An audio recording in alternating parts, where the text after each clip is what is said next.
We're going to get started soon. We have a few members of the public here in person and a few joining virtually as well. I'm going to mute that first. So welcome everybody. We're just going to wait a minute before we open up that public forum.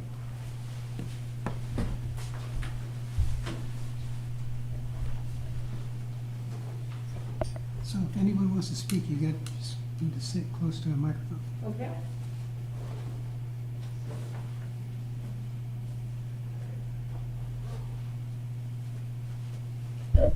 People are coming in.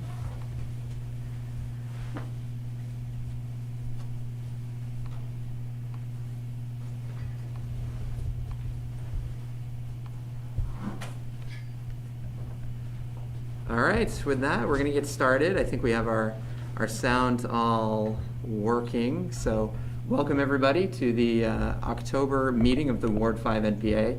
My name is Nate Lantieri and I'll be moderating today. This is our second meeting in the hybrid format, so welcome everybody who's joining in person as well as the folks who are joining virtually. It's kind of a funny setup that we have here.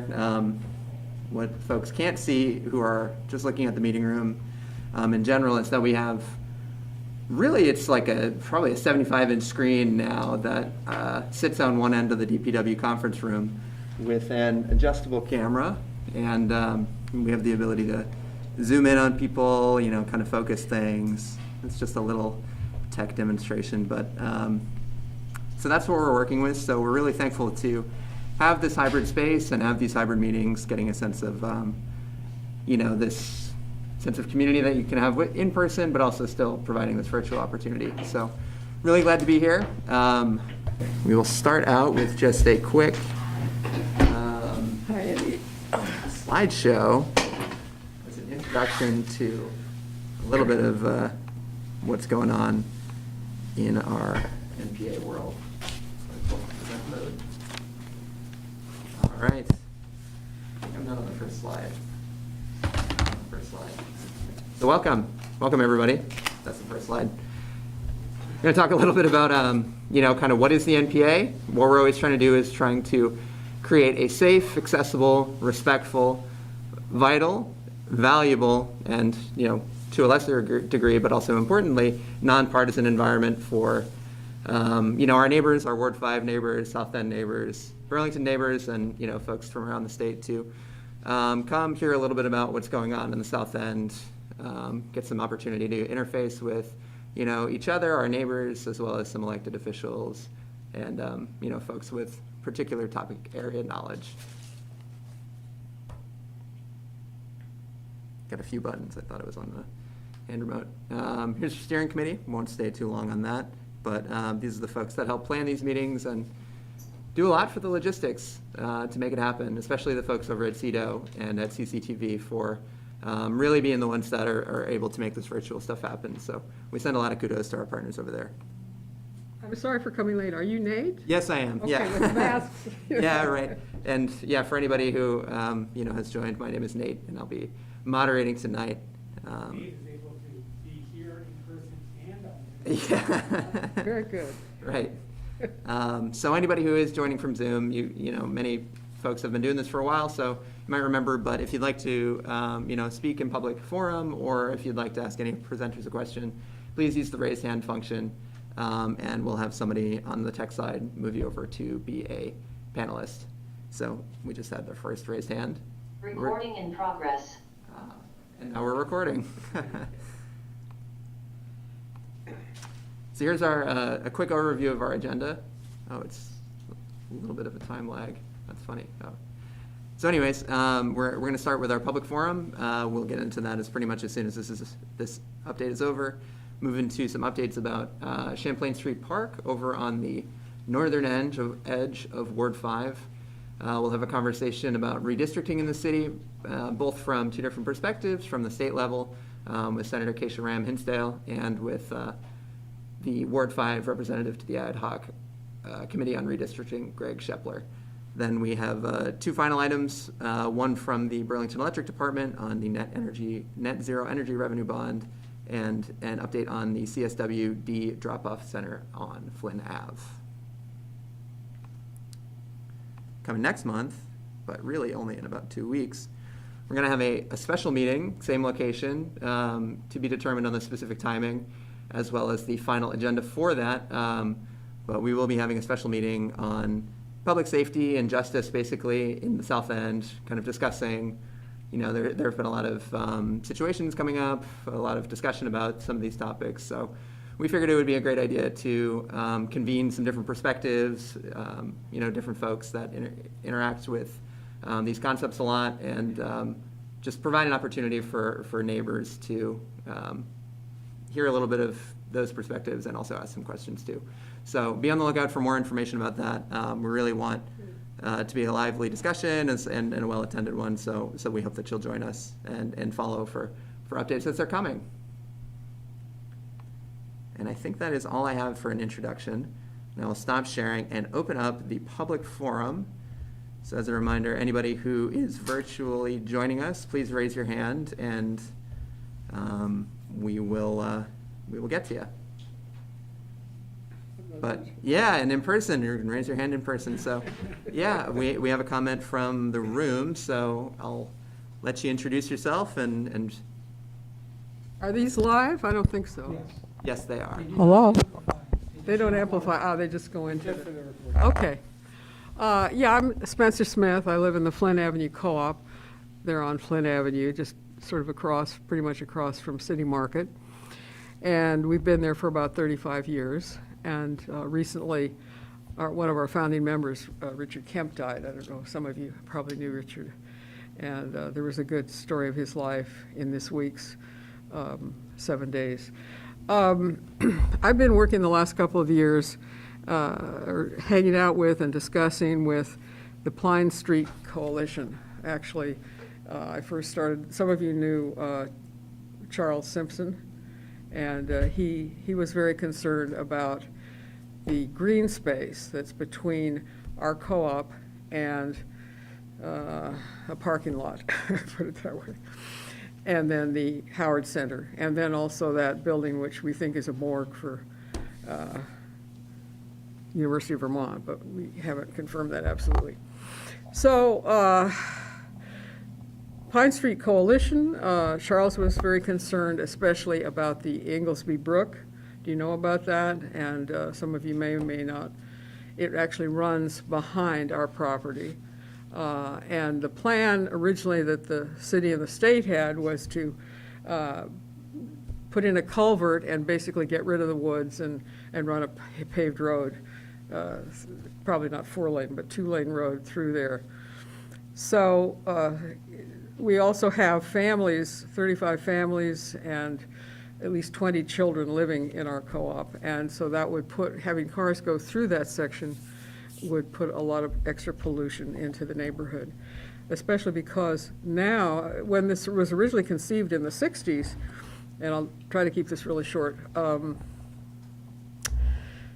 it was going to be a 4-lane road. It was part of the old Cirque Highway idea that people would just go around downtown Burlington, but now people want to go to downtown Burlington.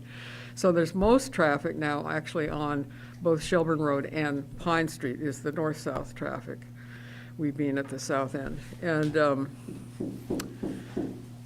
oh, yeah, the doors was locked when I came.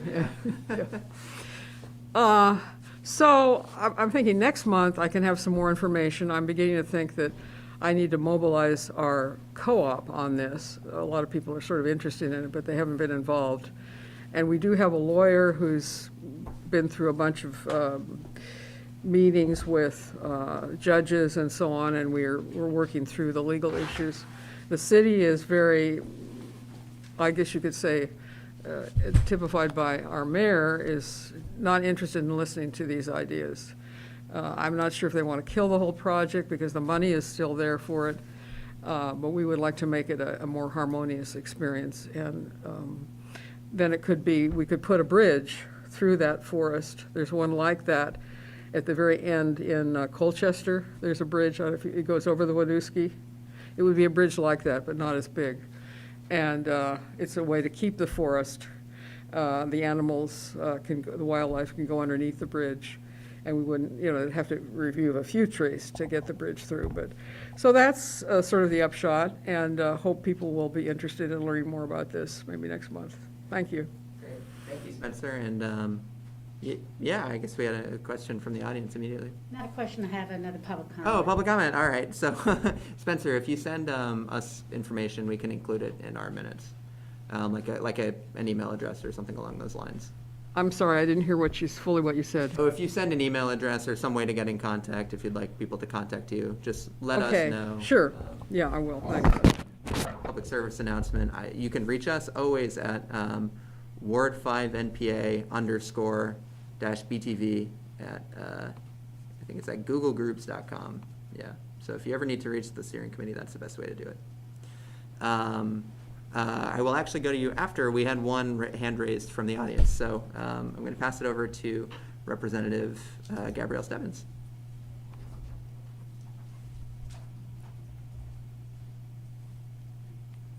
Hello, can you hear me? Yes. Yes. Excellent, thank you. Thanks so much for hosting these. I love the level of effort and coordination, and even just the comments that were just made are critical. Anglesby Brook is a gorgeous brook, and well, it's not entirely gorgeous, but it could be more gorgeous. But it does have a lot of life to it. And I wanted to just say thank you for hosting this. I wanted to let everybody know also, I'm here just listening, myself, Representative Stebbins, as well as Representative Tiff Bloomley. And I wanted to let you know that on Thursday, November 4th, 5:30 to 6:30, you can, if you like, raise your concerns or comments on how you would like some of the federal dollars that are available through COVID to be spent here in our county as well as in Vermont. And you would be speaking to both the leader of the House, our Speaker Jill Krowinski, as well as the leader of the Senate, the pro tem Becca Ballant. And just one other FYI is that on November 15th, from 6 p.m. to 7:15 p.m., the Burlington House Democratic representatives, there are about 6 of us, I believe, we're going to be hosting a Zoom event to hear from you. It's sometimes confusing, what is city, what is a city jurisdiction as compared to what is a House, like state rep or state senator jurisdiction. But if you're interested in attending, please reach out. I'll share my contact details, and thanks for hosting this, and I'm here to listen. And as always, please reach out to either myself or Tiff, and thank you. Thank you, Gabrielle. And that was really cool the way you popped up on our screen. I'm really enamored with this screen tonight. It was kind of like you were in the room, but also futuristic. So thank you again, and we can include some information from that in our minutes as well. And there was one other public comment in the room, so I'll pass it to you, who I don't know your name. So My name is Terry Rivers, and I live on Lucas Terrace. And I don't have a lot to say other than a concern to be expressed about the budget that's being suggested for the new Burlington High School. I was seeing a price tag of $250 million, which I guess in some financial circles would be called $250 million. And when I compare that to the suggested budget for the replacement of the South Burlington High School, which was about 70 or 80 million, I don't understand why we would be spending that much money for a new high school. And the other concern I have about the Burlington school system is that year after year there have been very sizable increases in its budget. And I care about the education of our children. I think I have no question that I'm in favor of education for our kids. But I also know that government has to be a prudent steward of public money. And so I'm expressing grave concern, actually, about that. So thank you for letting me share. yeah, of course. Thank you for sharing. Are there any other comments for public forum tonight? Can I Oh. respond to her? And we don't even have to buy the land. The city already owns the land. They're saying they want to put it on the high school land, Right. so. Thank you. All right, seeing no other comments. Oh, yeah.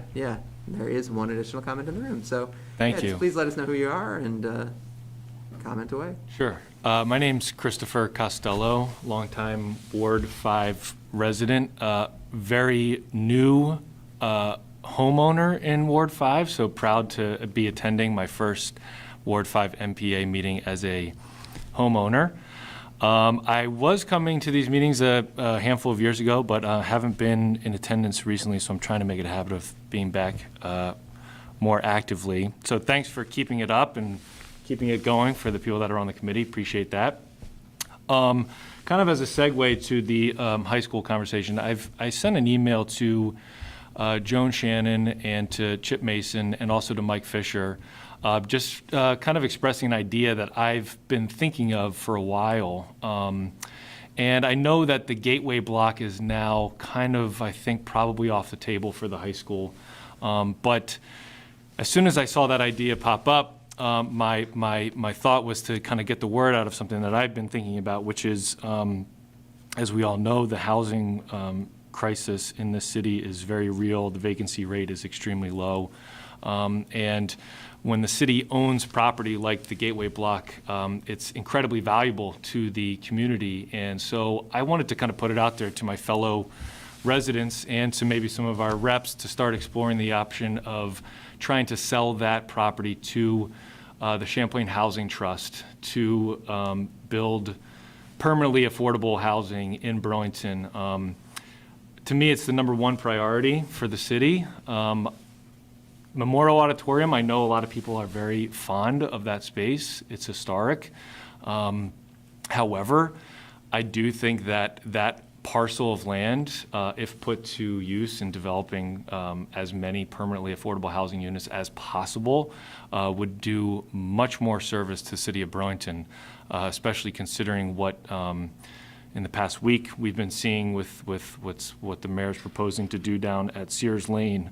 The first thing we need to do is take care of people's needs here in Burlington. So I would encourage all of you to consider maybe adopting that thought process in using that parcel for creating permanently affordable housing in Burlington, and maybe joining with me in a grassroots effort to at least explore that option. I know that there's a lot of challenges there.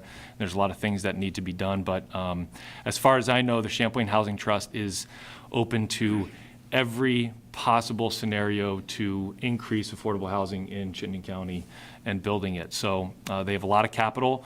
They have a lot of leeway in accessing funds and financing projects like that. So just something to consider, and maybe we can get some other folks interested in that idea.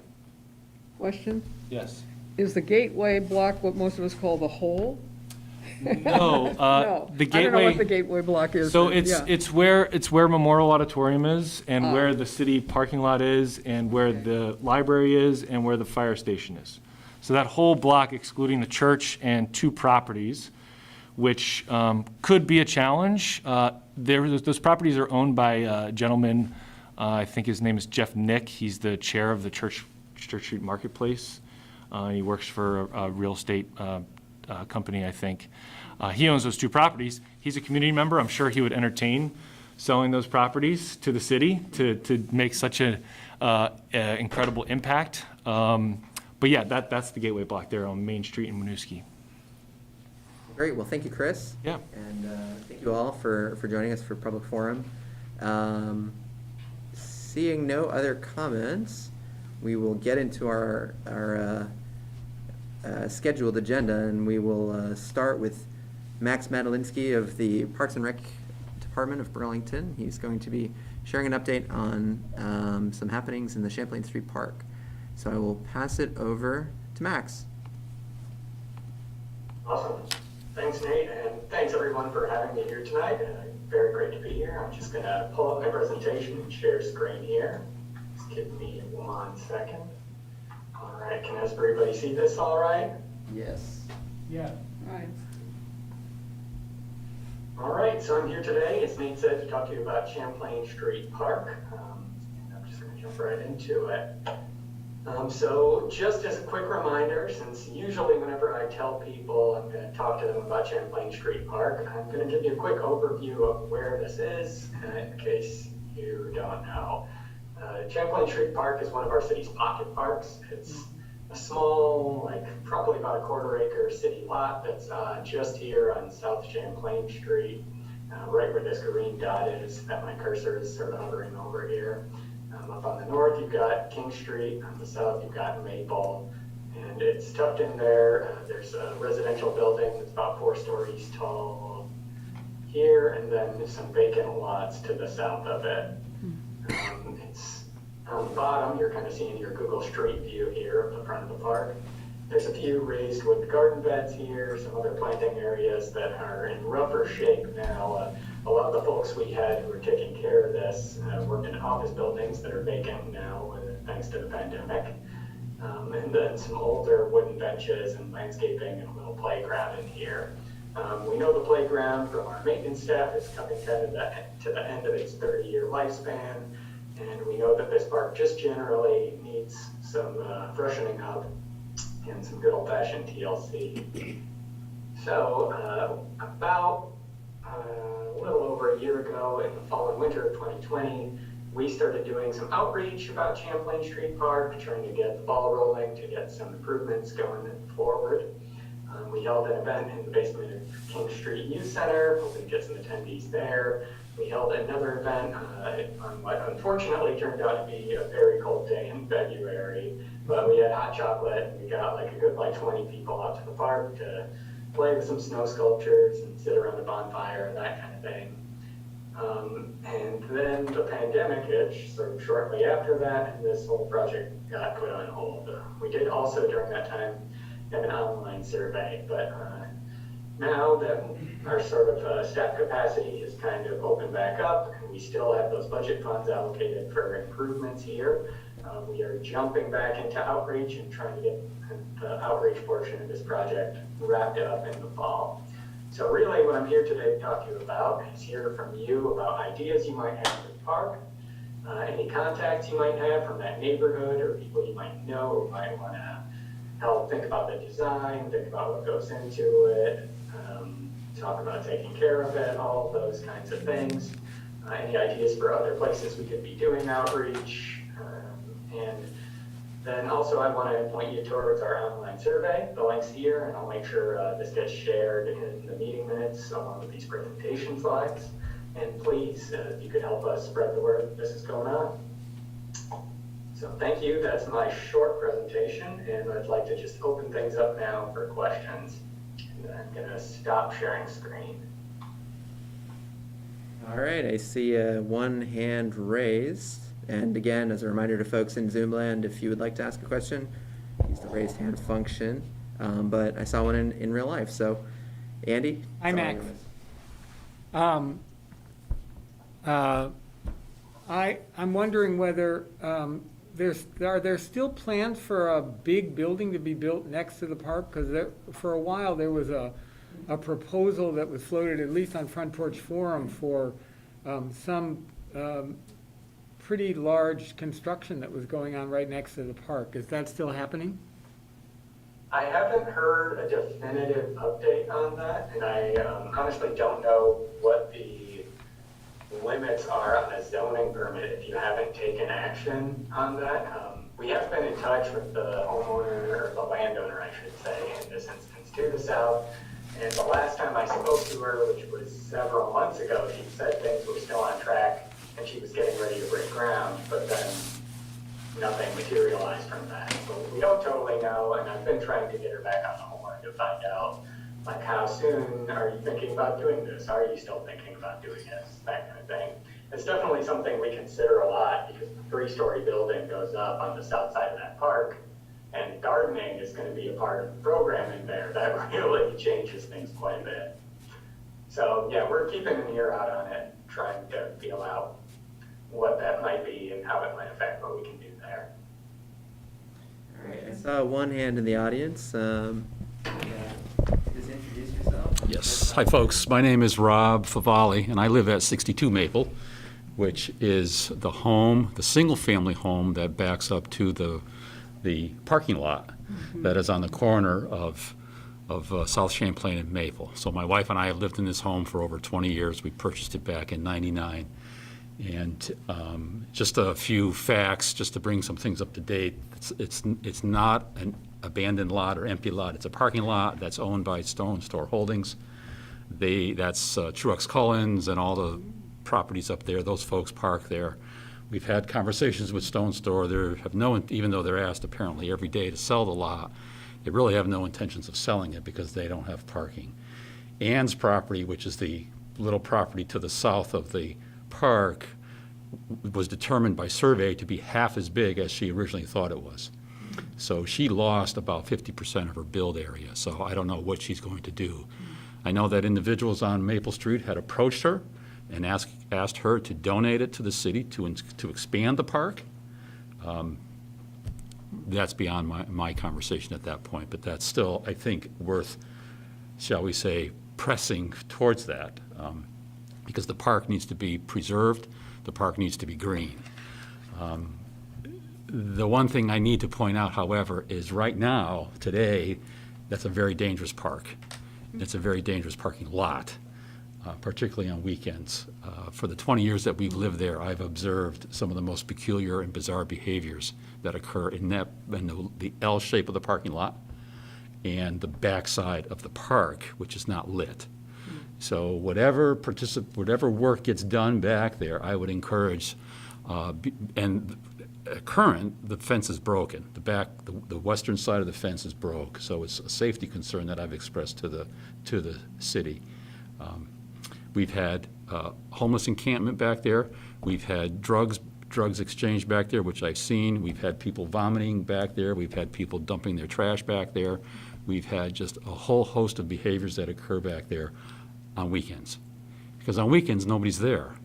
It's basically a free lot. They used to lock it down, but they don't anymore. They used to tow, they don't anymore. So it's become a free lot. So I realize this is not the park, but the parking lot, but it does have a collateral effect of whatever you plan on the park, to recognize that there will be, for as long as that remains an unsecured parking lot, there will always be concerns that we have as neighbors that is going to be somewhat of a threat to anybody who goes to that park, particularly this time of the year in winter when it gets dark early. We have since they found a homeless person living on the backside there, and they've at Wharf Lane now, we're up to 21 syringes that were found last month in the parking lot of Wharf Lane. We've expressed our concern to the folks who park at the parking lot that if ever they're under concern, to please come to our house, because with whatever the city's doing to destroy the police staff here, there's no protection for these people, and they are concerned. So this whole thing has to be taken as a holistic conversation. It's the park, it's Ann's property, it's the parking lot, and it's the security that is not there right now. And I drive by this place many, many times a day, many times a week for 20 years, and in the deep western end of that park, there are people there. There's been tents back there. There's stuff that goes on back there. So it's a wonderful park. My neighbor helped do the raised beds. The mural is great. Everything about that park is wonderful. So it has to be preserved in its greenest state possible. But there's a bigger question that is contained around that. And I've had Joan over my house. Joan and I have sat on the front porch and we've talked through these things. So when I saw that this was on the agenda for tonight, I felt it's just important that you hear from a neighbor. I live right there, and I can tell you stories that are very, very unfortunate, but it's a concern that I have when I see that you're going to change the park, that it be made not only better, which I trust you will do, but it would be made safer. I don't know how we do that, folks. I just don't know, but we have to think that through because that's a key part of this. Thank you. Yeah, thank you for sharing, and thanks again for coming tonight. Max, do you have anything you'd like to share? Or If not, I have another question as well, just a personal question as a neighbor, but if you'd like to say anything, it's your shot first. I don't have a ton more to share. I would say thank you so much for those that thorough feedback. I think it's really helpful, and I would say that unfortunately that it is. Oh, sorry, I'm being Zoom bombed by a 7-year-old. There you go. Yeah, unfortunately, I've talked to a number of other neighbors at the park too, and that similar stories of just very, I'm trying to think of the best way to phrase it, but not great behaviors going on in that park at nighttime, and safety concerns and requests for lighting and opening up sight lines are kind of the big issues that seem to be coming up around what can we do on a more immediate basis in there. But yeah, go ahead, Nate, what's your question? Sure. Yeah. I mean, not so much a question as much as, I live on Pine Street as well. I work on South Champlain. Yeah, that's South Champlain there. So pass by it a lot, and also I'm on the Parks and Rec Commission. So if you'd like any assistance, please let me know. I'd be happy to help out with some of the outreach. But kind of some of my immediate thoughts are, I definitely agree with some of the shading of the way, just the layout of the park.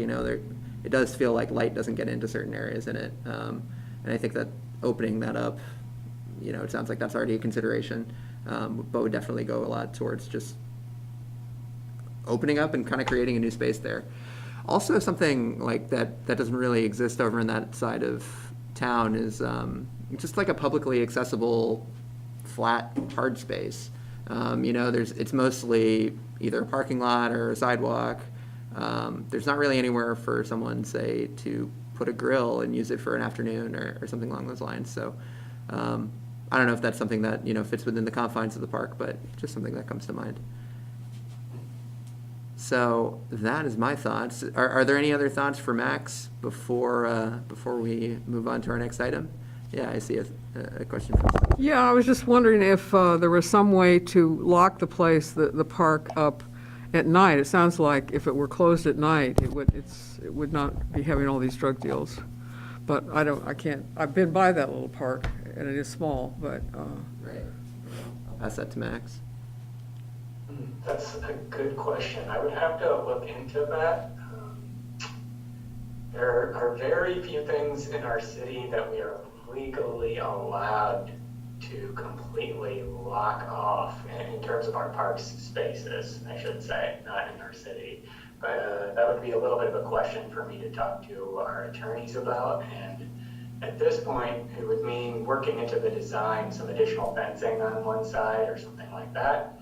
I know there's precedent for those kinds of things in some bigger cities, like in LA and I can't think of in New York, but I've heard of places where they do have sort of timed gates and things like that, where somebody can come in and out sort of freely up until about 10 p.m. and then there's a timer that triggers a gate to basically only let people out. I mean, you still get people who don't have the best intentions, who hop the fence, push the gate open from the inside, because you can't trap somebody inside of a space, right? And then they're letting people into the park. But it's certainly something we could look into and research a little bit.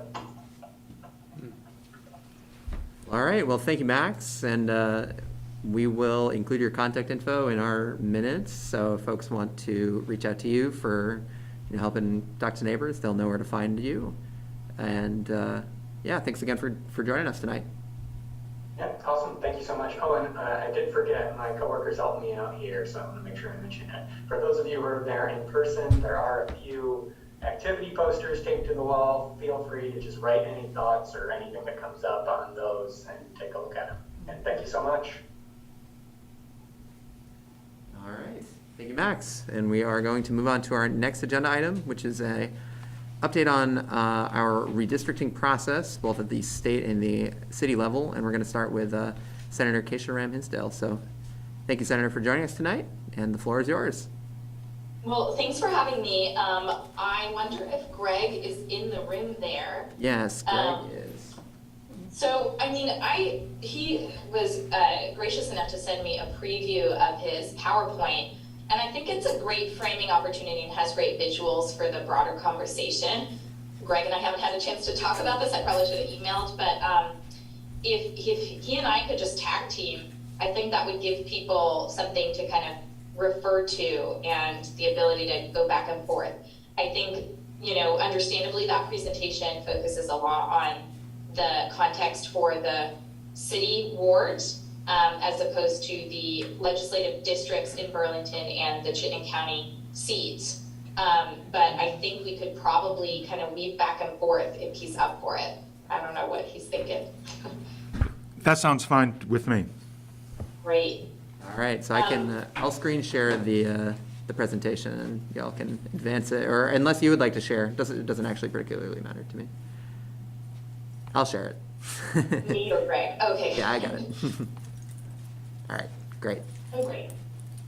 And, as we're getting through that big point, from what I can see, I know Joan has been through redistricting. I know Bill Kehoe has been through redistricting. It's a process where you can look at the words on paper and think, okay, what could be so hard about that? And it's one of the most emotional processes we go through every 10 years, which is why I thought it merited, conversation with various NPAs and folks around the county.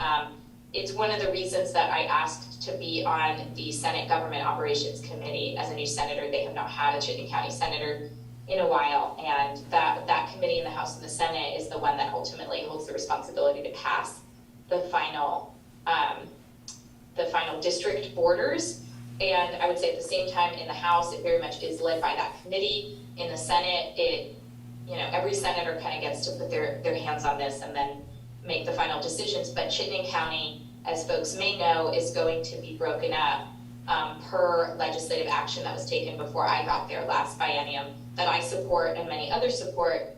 That makes it a little less daunting to consider running in Chittenden County. We have 6 at-large seats, which is actually quite a large at-large district for a rural state, representing, as folks may know, about a fifth of the overall primary vote or general election vote and about a quarter of the Democratic primary vote. So it's a really large population to represent. Some people feel fortunate to have 6 senators who represent them, but for others it's a barrier to feeling like they can access their senator. It can be challenging for us, though that's not a great concern to me. I find the job wonderful and privileged and manageable, but I think it's also a challenge to run in that large of a district, and we don't get as many diverse candidates. So that's what I would say for, why I wanted to be here to talk to you all about the Senate seats. The House seats, are also often in contention. 10 years ago, Burlington was due to have another seat per the important constitutional right to one person, one vote. And that was still a battle. I mean, it had to involve the Attorney General. So I don't think we're in the same boat this year with Burlington specifically getting another House seat. But, still a lot of considerations about how the House districts align with the city map for City Council. So with that, I'd allow Greg to do his spiel and start walking through the presentation. I'll just chime in as needed. Thank you, Representative Hinsdale. Could you go to the next slide? Yeah, totally. You can see that some of the information, my name is Greg Schepler, by the way, and live here in the South End. And I was not supposed to be on this committee, okay? There was a much better person that was supposed to be on this committee, Mr. South End, Bill Kehoe. But when the resolution adopted by the City Council was put forth, in its language, it prevented any city councilor, present or former city councilor, and present or former school board member, because this redistricting is a complicated and very political process. When we talk about exercising our democratic rights, it really begins with how we vote and where we vote. And as Nate mentioned early on, the goal of the NPA is to be nonpartisan, and the goal of this ad hoc committee, which Bill had to step down from because of his past involvement in those other political organizations, left me as the alternate. And speaking of alternates, one of the things that we may want to do near the end that the NPA can consider is selecting another alternate, just in case I slip and fall or anything like that would happen. We still want some representation for Ward 5. So that's something that we might sort of consider in the future. You can see the committee charge here in terms of the ad hoc committee is simply to elicit some public, to have some public meetings and get some information from the public on what sort of changes they think would make sense to increase democratic involvement. Slide. And one of the first steps is to have this ad hoc committee on redistricting, and that's my involvement. Under Part 2, the committee is supposed to set up a report and to share that with the council.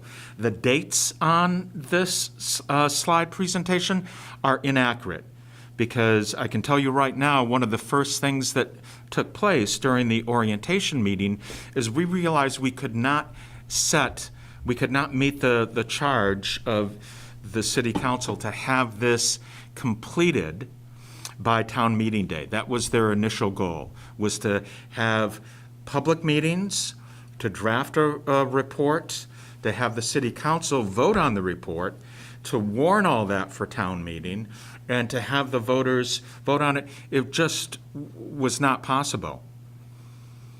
And the most important step in that process is to elicit the information from the public, and we didn't want to shortchange that in order to have an an expedient political process.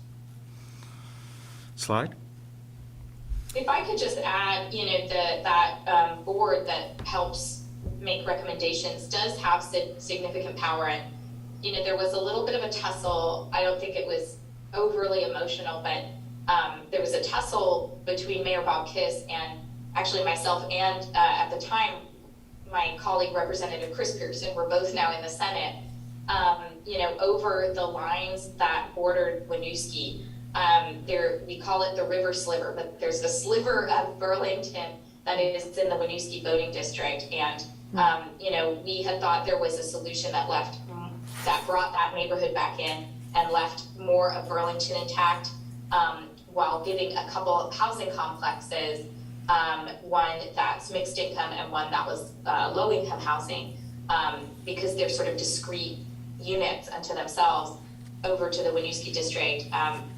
Right or wrong, Mayor Kiss felt that was discriminatory to those particular housing complexes. It just makes the area around the river very confusing about where they're represented. I hope we can remedy that this time. I think the population numbers have changed, and I would just argue, some folks may not realize, but we have little parts of Burlington around the edges that, are very confusingly not in Burlington.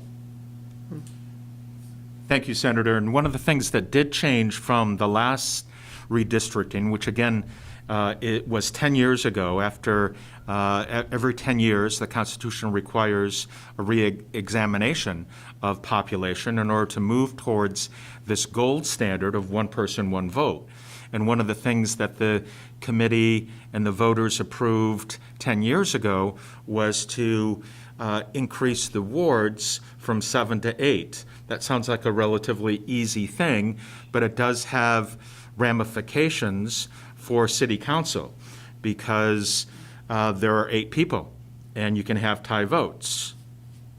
And so that's one of the consequences of what took place. And again, people are going to have different views on the number of wards and even the representatives therein, but that's our job, is to sort of get public input and let the decision makers do the best job with that information. That slide sort of speaks for itself, so maybe we can go to the next slide. So all this information is going to be shared later on, and it will, I believe Nate is going to put it on the minutes and such, and so I just don't want to get bogged down in the weeds here when we have limited amount of time. You can see some of the things that I just spoke about in terms of the 2010 evaluation criteria. I'll draw your attention to the very last bullet, and this is a very important one that is going to have impacts this time, because according to past practice and the way that courts examine some of this information, you don't want to have an overall deviation of more than 10% in your voting districts, or as we call them, wards. And the reason for that is that it moves away from that gold standard of one person, one vote. If one ward has 10% more people, then their vote is diminished by that mathematical equation. And so you're never going to have it perfect, a perfect number. But courts do sort of look at that as a red flag if your deviation is higher than 10%. And I will sort of mention that we are higher than 10% in a couple of the wards. And we'll give you that information in a moment. And so slide, please. And so these are some of the questions that our ad hoc committee would like some input on. And you can see, again, not down near the bottom, maybe a whole idea of the even versus odd city councilors. There's a question about incumbency. Again, don't want to get bogged down in too much of this information, but just pointing out that there are some real issues here that impact democracy, and that we can enlighten people about that in some of the future public meetings. Okay, slide, please. The timeline here, I'll just sort of say you can see those dates. That was the end goal for under number 5, the voter approval by town meeting day. We passed a motion at our orientation meeting to ask City Council for an extension, and I believe that they're entertaining that over the next couple of days, and so we hope those dates are going to be changed. Otherwise, I don't know what we're going to do. The end goal at this point is to have that process finalized and have the voters of Burlington vote on redistricting in November of 2022. So it's going to be a year from now before this process takes place. But again, it's an important process. It's going to last for 10 years. And so it's a journey, it's not a race. You can see that the governor and legislators, as the senator has noted, do need to approve the voters' decision, and that is the last step. Here's just some more visual slides that show, and again, this is based upon the recent census, and it focuses on the change in population over the last few years. And you can see this, we're starting to get into some important slides here in terms of the difference with wards. And you can see that the first ward increased by a sizable amount. Many were about the same, including Ward 5. And you can see that there is one that has decreased in population, Ward 7. And therein lies the rub.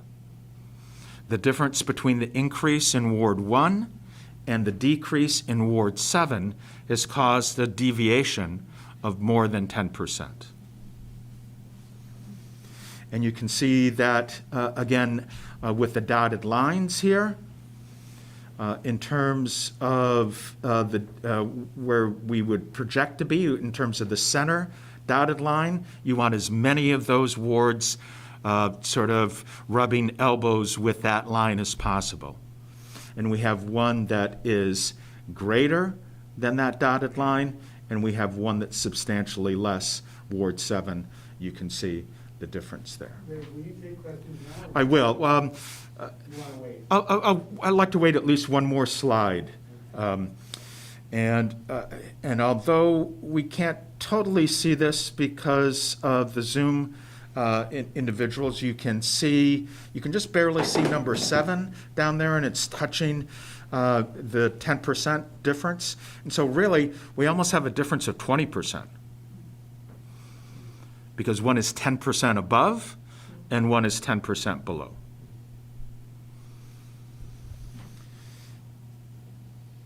And again, these are just some of the considerations.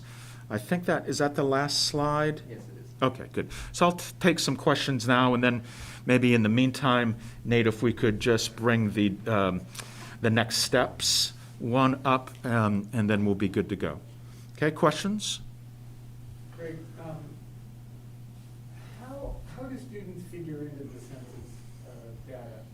I mean, how are they counted? Because obviously they vote. Many students vote in Burlington, but in terms of the census data that we're basing this redistricting on, where do they fall in that? That's a good question. And by students, we're assuming that you're talking about students, mostly college students. Yeah, that's a big issue. According to Supreme Court decision in 2016, that students need to be counted for purposes of your census, even though they may not vote in that area. The rationale by the court was that anyone who lives in a location has the opportunity to participate in democracy in a number of ways. That might just be attending meetings, that might be being impacted by decisions that run anything from parks to housing. And so they're impacted by that democratic process. So they count in terms of the actual census numbers, regardless of where they may actually vote. One of the issues. Sorry, if I could just add, I represented Ward 1 for a long time in the House, and actually since I was a student. I would just add, it's as folks hopefully or may know, it's a point in time census count on April 1st. So, it's complicated for students because they often get mixed messages about where to say they physically are present on April 1st. And many want to be as honest as possible about where they actually are located and what their household size and, et cetera is. And for other purposes around programming, social services, age, understanding the age demographics and sort of trends in Burlington, it is helpful when they fill out the census for their location here in Burlington. But again, they, as Greg said, that does not require that they vote here, but you could probably see from the Ward 1 number going up 10%, that's essentially a lot of the building that has happened on the main campus, and Trinity campus would be my guess. There's just been a lot of new housing development close to or on campus. And that is separate from, the Ward 8 district. So, that's Ward 1 tends to climb a lot between Ward 1 and 8. You probably have the densest population in the state, even if it's some of the lowest voter turnout, depending on the election. So, that's essentially how students figure in. And it's important, I think it was noted somewhere, to not kind of pack too much or dilute too much the student voice and really treat them as full human beings. Thank you, Senator. Yeah, and I see a question from Spencer. So, Spencer. Go ahead. Yeah, you were concerned about having tie vote if we had 8 counselors, but doesn't the mayor vote also? Yeah, I So brought that as a concern that has been mentioned by other people and other committee members. So it's not a personal concern of mine, Yeah. but a concern that the committee feels that other people may have. Okay, thanks. All right, just a reminder to anybody in Zoom land, if you would like to ask a question, please use the raise hand function. Does anybody else in the room here have any questions?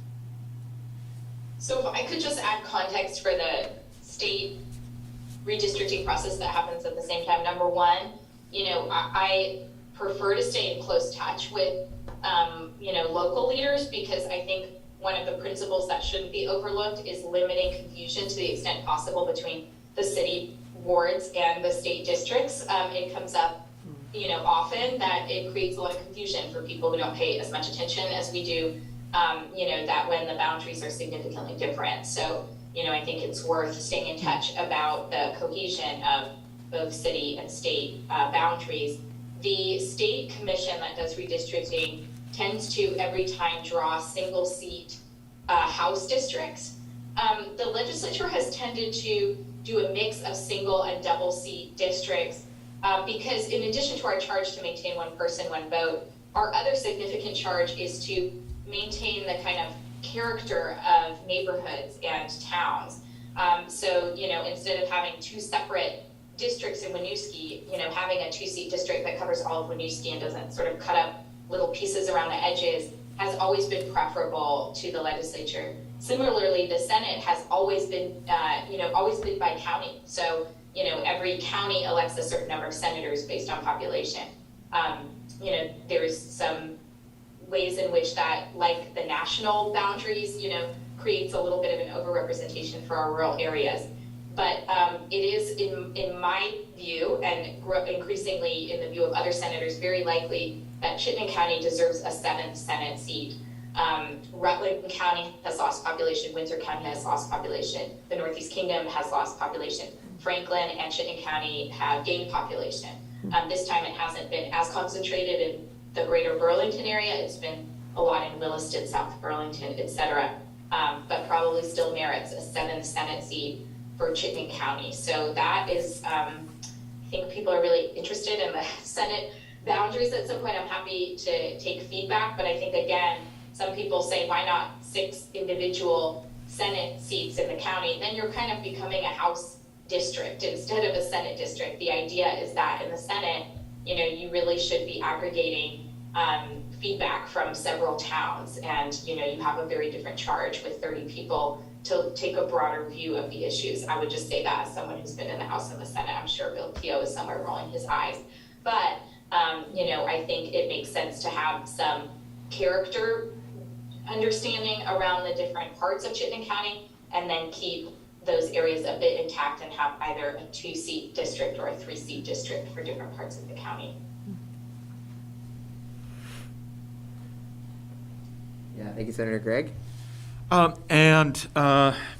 This is going to be a tricky process, but it really is a process that should be as transparent as possible, and a process that should be as nonpartisan as possible. I just saw in my news feed today something that mentioned that New Hampshire is just beginning this process. And you can sort of imagine in New Hampshire it might be a little divisive. And I think the Senator Hinsdale indicated that that this process is going on everywhere. Sometimes it's been known as gerrymandering, and some states have had a rather notorious process with that. I think there was a situation down in North Carolina where someone sponsored a marathon that followed the boundaries of one voting district, and people got lost.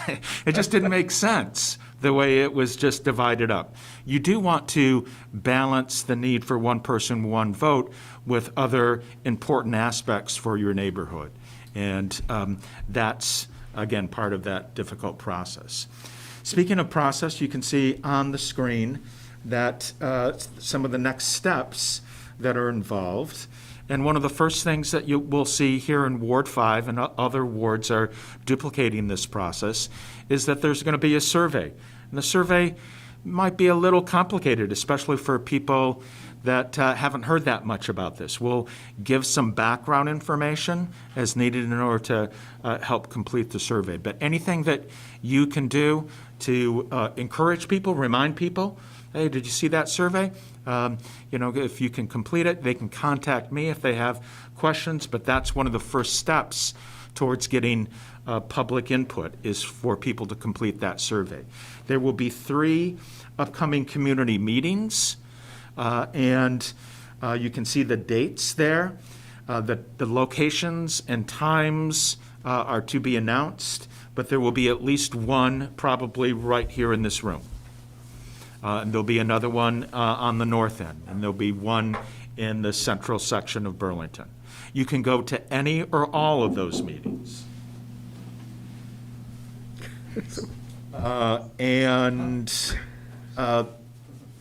The Under number 4 there's a final thought that maybe Ward 5 should pick an alternate for this committee.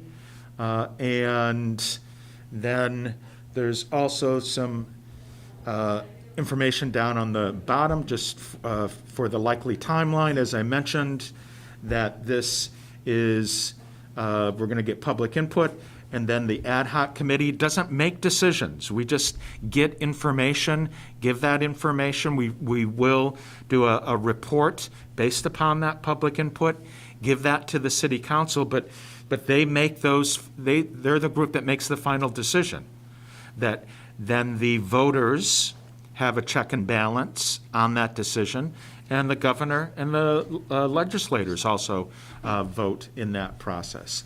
That vote by the people, again, under number 3 there, you can see will take place in November of 2022. So sorry for the rushed approach in that, just trying to stay within the timeline, but if anyone has any additional questions, then the senator and I will try to answer them.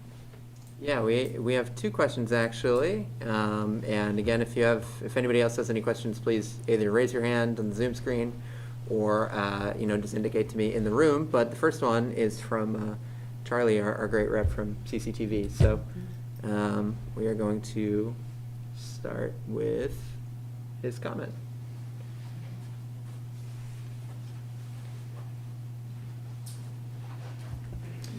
So hello, my name is Charlie Giannoni. I live in Ward 3. I wanted to make sure we were clear about a couple of the things. We're talking about redistricting tonight. So there's 2 levels of redistricting. So most of the time tonight when Keisha's been talking, she's talking about legislative redistricting in the state of Vermont for the legislature. So mostly that's what she's talking about. And then mixed in, we've had Greg talking about redistricting the wards in Burlington. So those are 2 different things, and they got a little mix tonight. So I just wanted to be clear about that. The second thing I wanted to mention is that on one of the earlier slides, it mentioned the fact that redistricting is to be undertaken as soon as possible after their census is taken. So their census data is usually available in the month of March. So. And it is true that the state does do redistricting very quickly. Historically, the state of Vermont redistricts for the legislature in the first year or very soon after the census data is available. However, in Burlington, that is not the case. From what I'm told, the city of Burlington has never redistricted in the same year that the census data is available. That the city of Burlington has always waited for the second year, waiting for the legislature to do their redistricting first. And for one of the reasons they do that is because think about if you were living in one of the sections of Burlington that Keisha was talking about earlier, you could actually get redistricted twice at the same moment, at the same time. And so normally, and from what I'm told, the city of Burlington has never redistricted its wards in the same year that the census data has been available. So normally, the city council has never approved of a redistricting formula for the wards in the same year as the census data is available. So if you do the math, the city of Burlington has never redistricted in less than 21 months. The city council has always taken at least 21 months to determine to put something on the March ballot. So if you do the math, the census data is available in March. The city council doesn't do anything with it the first year, but by the following December, the city council oftentimes could decide to put something on the following March ballot. The reason I'm saying this is because this year, for whatever reason, the city council has decided to push this through in the first year, despite the fact the census data was 6 months late. So if you do the math, the city council is trying to push this thing through in 3 months, when historically in the history of the city of Burlington, redistricting has never been approved by the city council for a March question in less than 21 months. So I just want to make people aware of that this is a very rushed process this year, unlike any other time in the history of Burlington. So those are the two things I wanted to mention. The first thing is that there's two redistrictings happening here. One is for the legislature, for the most part, and one is for cities like Burlington, which has multiple voting districts within its boundaries. And the second one is, I think it's a rushed process. Thank you. Is that a unanimous city council decision? No, it's just a majority. The city council has to decide to get it on this approaching March ballot, which they still insist they want to do. In order for them to do that, they have to vote on the city council before Christmas to put that question, some formula that they come up with, some very confusing formula they have to decide before Christmas to put that on this coming March's ballot, which means they're trying to squeeze this whole thing into 3 months. September to October, October to November, November to December. They're trying to squeeze, because that's when the census data was available in September. So that's when the clock starts. Because obviously the public hasn't been educated on any of this over the summer, right? So no one's been educated. So the process started in September with Greg being appointed by an NPA. So that's why I'm saying this thing is like going at like a rocket pace that has never been done in Burlington before. And I'm totally opposed to that happening. But I'm not really here to answer questions, but I'll leave that up to Greg. Well, Charlie, you're not only a whiz with the technology, you're also quite aware of the whole political process. And I agree with you that that the process did seem rushed to the ad hoc committee. That's why we tried to put the brakes on it. But you're also right in the sense, and I tried to allude to this, is that timeline I shared with you that has not been approved by the city council. I mean, they could come back and say, no, we want the original timeline. And that, I think, is something that would really bother Charlie and would bother me, because we're rushing the most important piece, and that's the political input. And Charlie's also correct. I can't go back in terms of the history books and identify every single year, but we did get information on the last process, which took place in 2010, and he's correct that took almost 2 years. It wasn't by doing it in November of 2022, we would have done it faster than most any other redistricting process, because that's normally done during town meeting. All right, thank you both. I am seeing 2 comments remaining, and one is from Representative Stebbins, and the other one is from Councilor Shannon. So I'll say after these 2, considering just looking at our time, we'll end this conversation here, but thankfully there's a lot more opportunities for engagement throughout this process. So I'll pass it over to Representative Stebbins first. Thank you. I just feel it incumbent to be very, very clear that if one looks at the maps currently, the way the maps are drawn, Representative Bloomley and myself, we live about 4 houses away. So you would end up having a distinctly different experience in terms of right now, wards 5 and 6 share 2 seats. This is on behalf of the House, not the Senate. But you have wards 5 and 6 with 2 seats. And before, there was a Ward 6 representative, Joey Donovan, and a Ward 5 representative, Mary Sullivan. And it happened to be that this time around, 2 people living on the same street won the 2 seats. But I feel like it's important for folks to understand how quickly things can shift, and for better and for worse. If it becomes 1 ward, 1 district as currently drawn out, then it's either Tiff or me, and that's okay. I think it's important for folks to understand the type of impact and why it's so important to be aware of how lines are redrawn and the value of that redrawing of those lines and the impact. So I just thought I should raise that because we are your 2 state reps and yeah, I'm not going to pass any more judgment, but I just wanted to raise that. Thank you.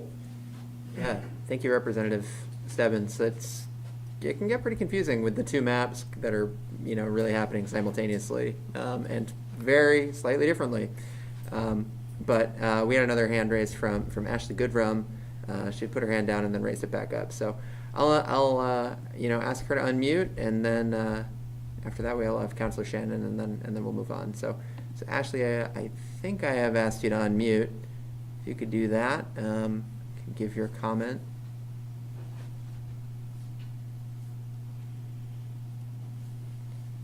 All right. Well, as we are waiting for Ashley, I will. I'll pass it over to Councilor Shannon to have her share her input.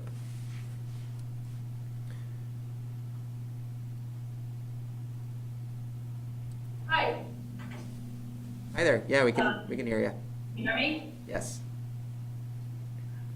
So I just wanted to say that I think that Charlie was exactly right, as well as Greg. This timeline was never workable, and I had pointed that out before we voted on it, but that didn't seem important to people. So we ended up with what we have. I don't think it's going to be news to the council that this timeline isn't workable, and I hope that they will support what you have proposed. And also, to reiterate what Keisha said, this is one of the most painful things a legislative body does, because we're talking about our own districts. And as Gabrielle just pointed out, you have choices like redistricting yourself out of a seat. And I think that we have very altruistic people serving, but that's hard to do. So, but aside from that, I would also say that if we really went with 1-member seats in Burlington, those districts would be ridiculously small, and I don't think that they would really benefit representation. We want to have a decent sized pool of people to choose from, and I certainly think that people living in Five Sisters can fairly represent people who live on Bayview, where Joey used to come from. There is not such a big difference. So I hope the legislature will stay with mostly 2-person seats in Burlington. It seems to make sense. So I just wanted to really let you know I do fully support the longer timeline, and Charlie's history on redistricting was helpful. Thank you, Councilor Shannon. It's great to get some perspectives from a lot of different elected officials here. So we appreciate your comment. Clarifying question, even though we're over time. Sure. Yeah, Andy. Just quick. You all are muted at the Pine Street location. I muted us all. Thank you, Senator. I was saying thank you to Councilor Shannon. It's great to have such representation here. Just a quick question. Sure. One follow-up question from the audience. I'm a little more confused than I was when we clarified things, so I just want to unclarify them, or clarify them a little more.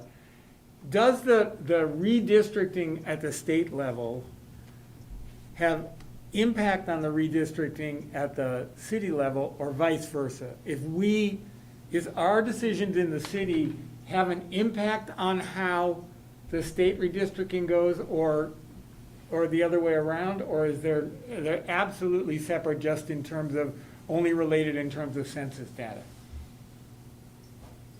So I may have added to the confusion, but the city council and the mayor do get to weigh in on the legislative districts in Burlington. That generally is the piece that comes first. That this year the legislature will have to approve legislative districts for your House seats, your 10 House seats in Burlington, and your participation in the Chittenden County Senate districts.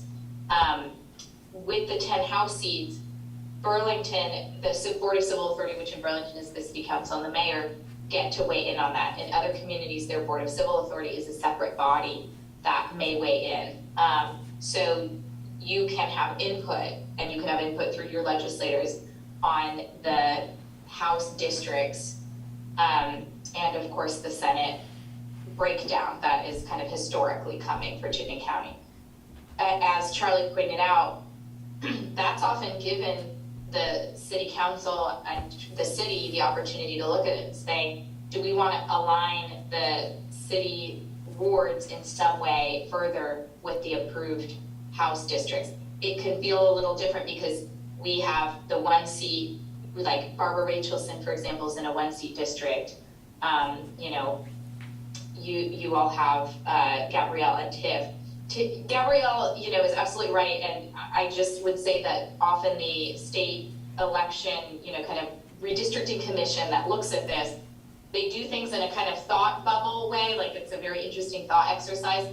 Last time they put the Speaker of the House, Shap Smith, in the same district as 3 other incumbents. They created a 4-way race with one of the single seat districts they created. So it gets very, you know, hard to graft on a single seat district proposal with many seats that, you know, would be impacted, where you have popular incumbents that people elected, and you'd be kind of using a kind of data-based process to vote them, to get them out of their seat. So it's not often that we listen to the single seat piece of things when we want to keep communities intact. So I personally don't think Representative Stebbins has anything to worry about. I think it's always an interesting thought exercise, but we have not made a lot of single seat districts out of double seat districts in the last process. Yeah, and one more thought. Just real quick, I would suggest that you look at them as separate tracks, but there is a lot of commingling that is possible. For example, it's my understanding that the Redistricting Committee in 2010 took the 4 House districts and said, why don't we make 2 wards within each of those districts? It's my understanding that's how we got to 8 wards. All right, and our last thought from Ashley. Ashley, it looks like you're unmuted, so you're good to start going whenever. Yes, I am. Sorry for the technical difficulty before and keeping you all waiting. I just wanted to thank everyone for the information. I appreciate hearing about this, and I am willing to volunteer to be the redistricting alternate if need be, but I would be interested in knowing more about the process. Great. Well, thanks for sharing that. I don't know if we will officially, you know, do a vote and ratify that today, or if that's even necessarily something that we need to do. But yeah, again, this is a pitch to our best contact. It's Ward 5. Let me tell you the right thing. It is.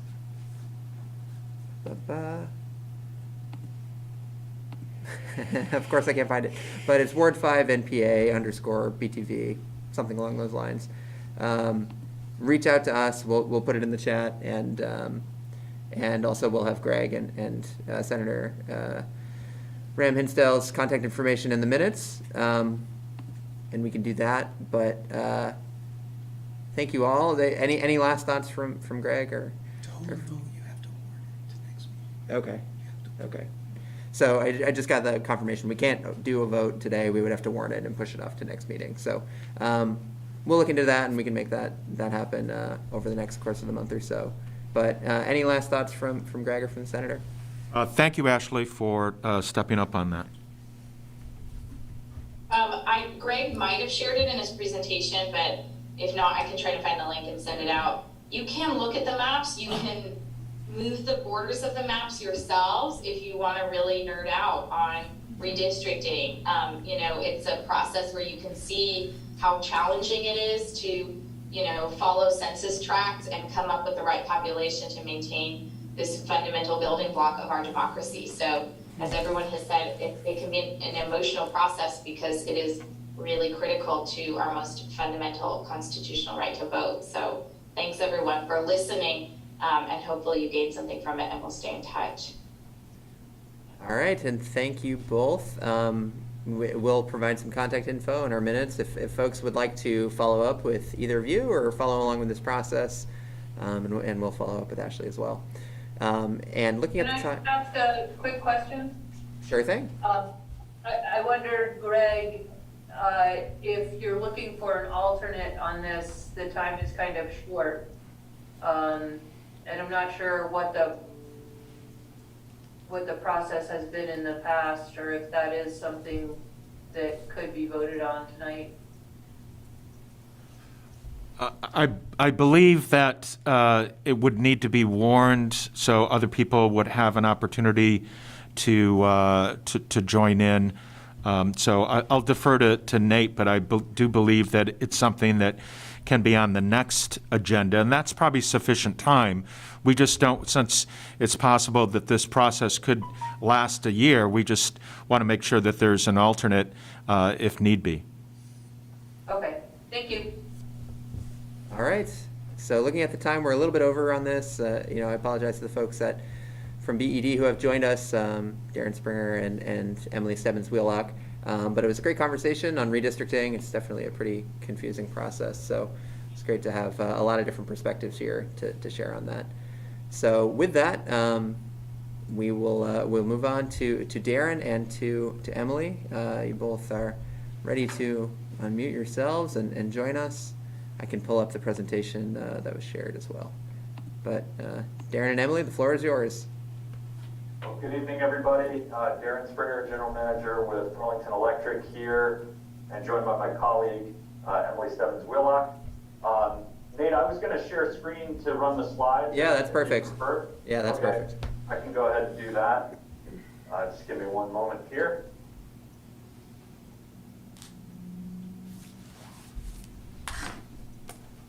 Okay. So we're going to pull these up. We're going to be talking with you tonight about our net zero energy revenue bond proposal, which was approved unanimously by our electric commission and city council, and is going to be on the ballot in December. I think folks are familiar with us. This is just a background slide about Burlington Electric. We're your municipal public power utility, 100% renewable since 2014. And we had gone 12 years without any kind of rate increase right up until the pandemic. And as folks are likely aware, we had our first rate increase in 12 years that took effect just this past August. In terms of the revenue bond proposal, a few specifics here. It requires a majority approval by the voters of Burlington. It's payable exclusively and solely from Burlington Electric revenues. This is not payable from the city general fund. This does not impact on your property taxes in any way. It's not going to affect the city's debt ratio or debt policy. This is specifically a Burlington Electric obligation if it's approved. And as noted here, we've used this financing tool for a number of important investments in the past. Everything from constructing the McNeil wood chip plant to investing in energy efficiency and purchasing the Winooski 1 hydropower plant, among other purposes. And just speaking about energy efficiency, that's really the foundation on which we're building here. Back in 1990, the city had, or Burlington Electric had, an $11.3 million revenue bond for energy efficiency. And since that time, Burlington Electric and our customers have invested over $70 million in efficiency, and customers are saving, our estimate is, about $10 million a year in avoided costs on bills thanks to those efficiency investments. We're using as a community about 8.6% less electricity today than we were in 1989, and that doesn't even count the pandemic impacts, which have further lowered sales, but we're hopeful that that will actually rebound as the economy fully reopens. And so what the net zero energy revenue bond is intended to do is provide similar progress towards our net zero goal, which is a 2030 goal. One of the biggest biggest and most ambitious climate goals for any community in the nation. And the revenue bond would do a number of things to invest in continued reliability of our system and climate progress at the same time. So specifically, the $20 million proposal, about $12.3 million would go into the electric grid, both for reliability projects. Average customer for Burlington Electric sees about one outage on average per year with a duration of typically less than an hour. That's really good reliability for us in Burlington, and we want to keep it that way and continue to improve it. And then also we want to upgrade our system because we have a number of customers who are switching over to electric vehicles, cold climate heat pumps. We have electric transit buses and electric bikes and other clean energy technologies that rely on the grid. So we want to invest in continued capacity to serve those types of technologies. We would have about $3.9 million going into our technology systems. We have some aging systems at Burlington Electric currently. We would replace those with newer systems that would also offer us the opportunity to create beneficial rates for our customers. We already have an overnight charging rate for our electric vehicle customers that can be as cheap as 60 cents a gallon equivalent. We want to create additional options for customers to help manage their energy use and be able to take advantage of cheaper energy. And so these systems will help us do that. In terms of our renewable plants, about $2.2 million would go into the renewable generation facilities. And also we would invest in converting our gas turbine, which is currently capable of running on oil, over to run on renewable biodiesel instead. And then lastly, about $1.5 million in different net zero capital investments, new EV charging stations, new demand response technologies, new electric bucket truck to replace a fossil fuel bucket truck in for our line crew. Those types of investments would be made there. This just summarizes some of what I just said, so I won't linger on this slide. But another key piece of our proposal here is using annual bond funding as a part of this effort. We can double the incentive funds that we offer our customers during the next 3 fiscal years.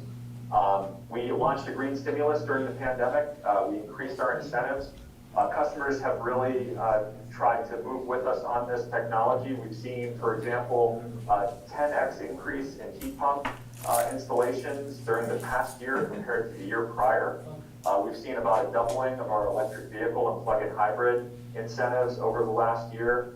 And overall, we have 1,400 Burlington Electric customers that have taken advantage of these rebates.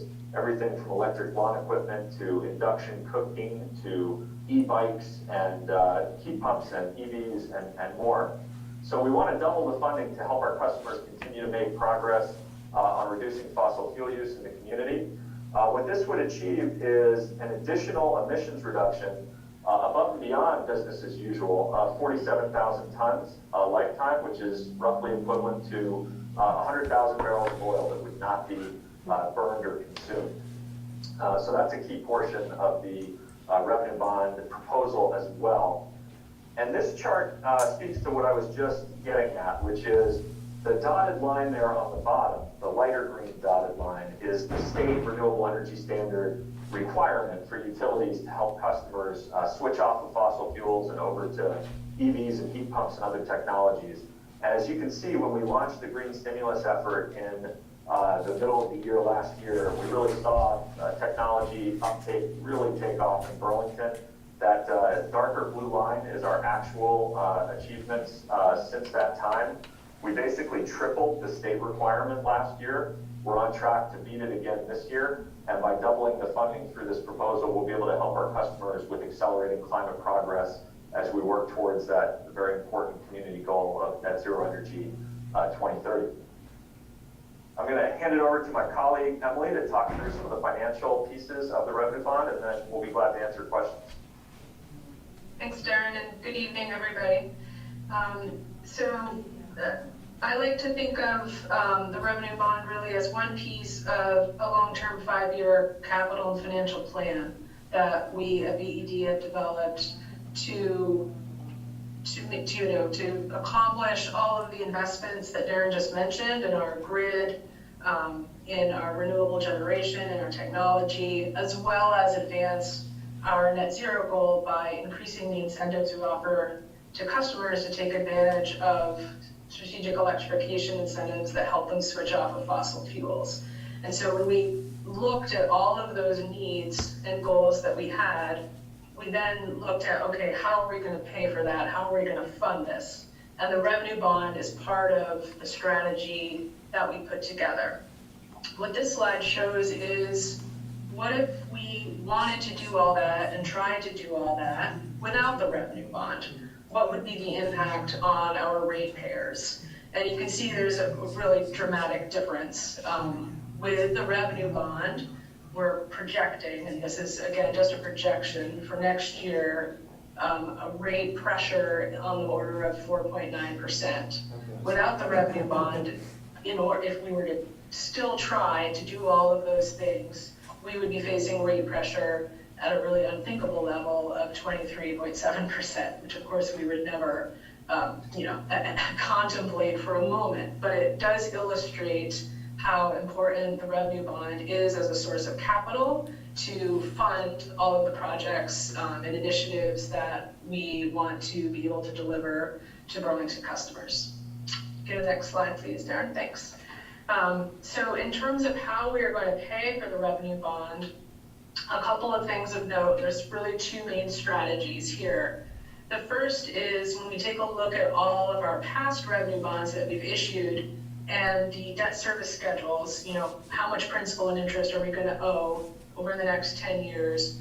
We have some maturities coming of previous revenue bonds that's going to free up around $684,000 beginning in fiscal year 26. So we'll have some additional room there for more debt service.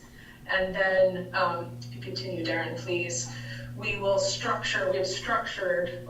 to structure the debt service schedule on the new revenue bond if approved, so that we would defer principal payments to align and take advantage of those previous revenue bond maturities, so that we would align the new principal debt service coming online with the retirement of the prior bonds that are maturing.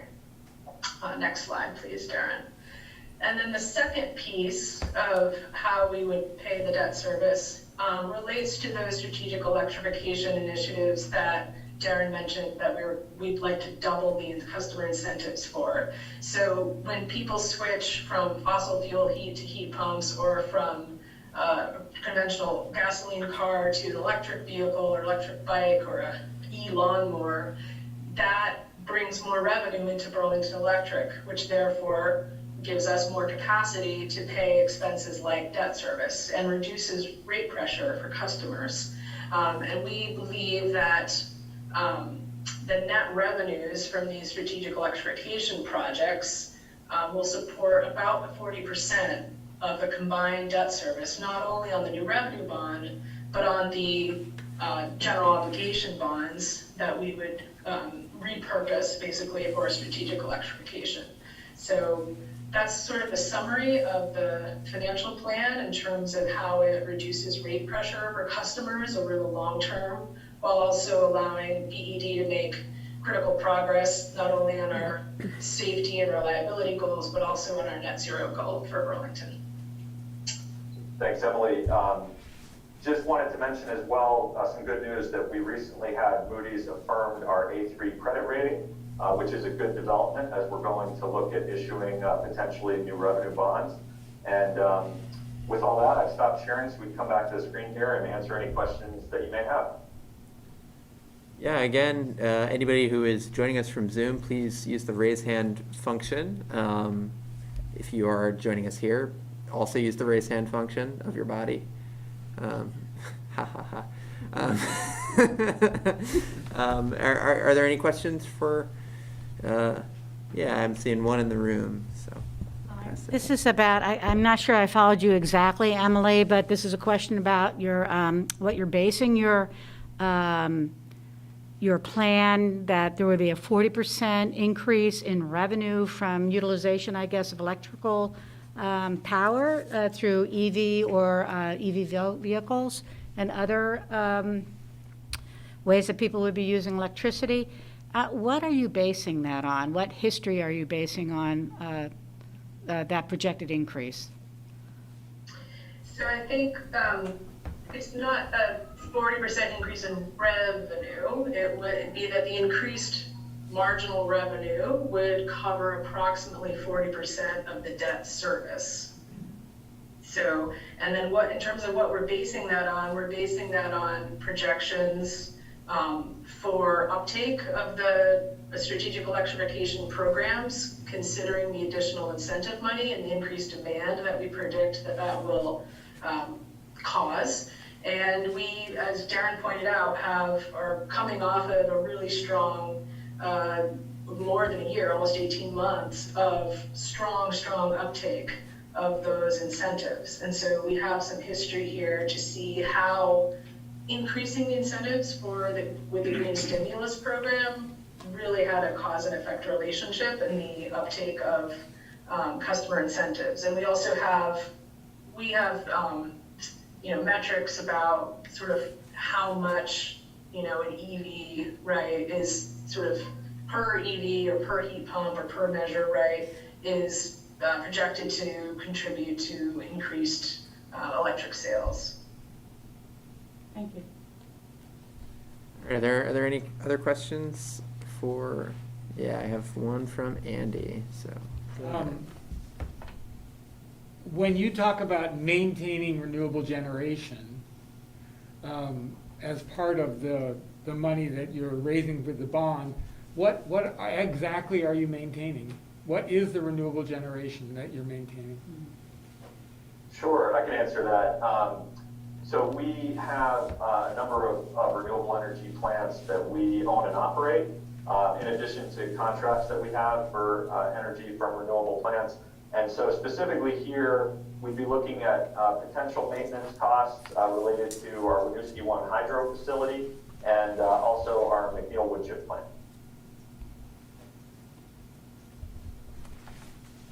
All right, thank you. One other question. I just have one other question, a follow-up. You're delaying the payment of the principal, it looks like 5 years or thereabouts, because you're having other bonds mature. How does that impact any future bonds that you might want to put before the citizens to vote on for other kind of projects?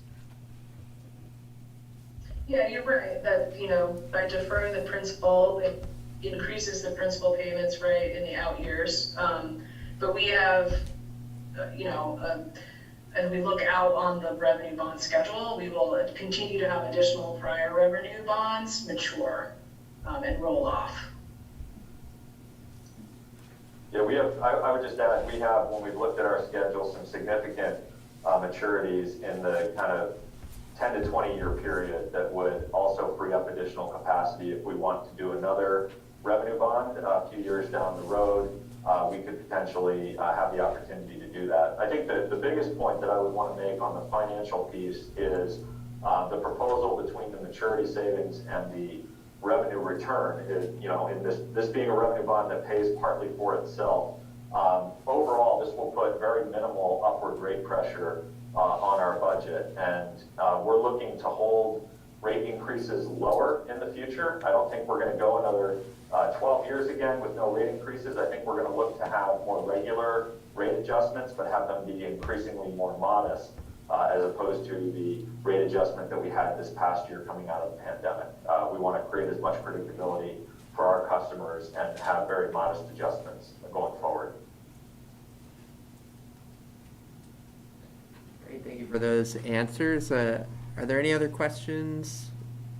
I'm not seeing any in the room or on Zoom, so I'll give our presenters one last chance. How can folks continue to engage with this, find out more information, Yeah, well, certainly visit our website, burlingtonelectric.com, if you're interested to learn more about any of our programs or any of our incentives that you might want to take advantage of. We have some information on the revenue bond up on the website as well.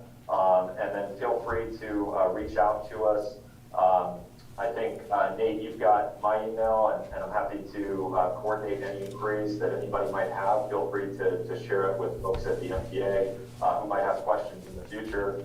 We'd be happy to answer them. Yeah, and I can place that contact info in our minutes, and we have a hand raised from Representative Stebbins, so have her on mute. Hi. I also just feel like I should be fully on the record that I'm also chair of the Burlington Electric Commission. So if any of my neighbors have questions, as you're walking your dog or going through your run, I'm happy to answer them as well. I attend once a month as a volunteer role, so I'm not quite at the level of Darren and Emily, but happy to answer your questions as well. So here is a resource. Great, and thank you, Representative Stebbins. Thank you both for joining us tonight. It's great to hear a little bit more about this, and yeah, we'll put your contact info in the minutes and direct people there. Thanks so much. We appreciate it. Have a great evening. Thank you. Good night. You as well. And we are just about moving into our last agenda item. We are joined by the Director of the Department of Public Works, Chapin Spencer. So Chapin is joining us in person today, and do you want to run through your slides? Why not? If that works for you. I only have 5 slides, and I am very quick because I am knowledgeable of the time here. So yeah, feel free to share screen, and I can get this camera trained on you too. Great. One moment, please. All right. It says host is disabled screen sharing. Oh, that's strange. Well, I can share it. Okay. Oh, that worked. Thank you. All right.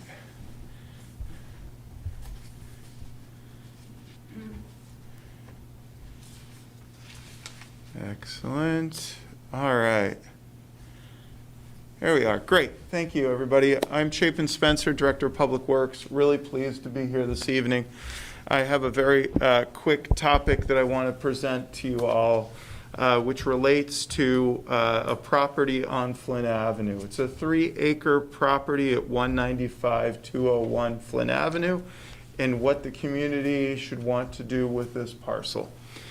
It's a 3-acre parcel. This is Flynn Avenue that folks are seeing on the screen here.